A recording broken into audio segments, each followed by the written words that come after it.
explain this calmly and quietly so people can't complain. When you're smarter than everybody else, you have the Einstein effect, where very few people appreciate you. And no offense, ladies, no offense at all, but women tend to not be among those people.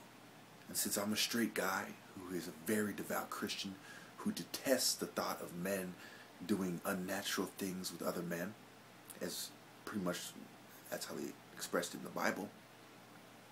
And then they turn things like this, like when I make this gesture, it's a thin line between an Italian or a homosexual, however they might do it, and a rapper or someone like me who's trying to pinpoint something. There's a thin line. And gays corrupt that line. They blur that line. You know, there's a thin line between sucking on a cow and sucking on something else. And they blur that line and try to make it seem like, oh, this is what the ritual meant. No, no. There was no homosexual rituals in Black Egypt, period. Any perversions that were there took place in another ethnic group's Egypt. Thank you.